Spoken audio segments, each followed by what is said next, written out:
Ni duduk di Maybank. Maybank mana ni? Nama tempat tak tahu. Tu dia. Maybank.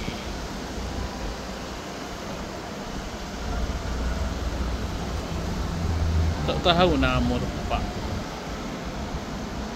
Darat lah.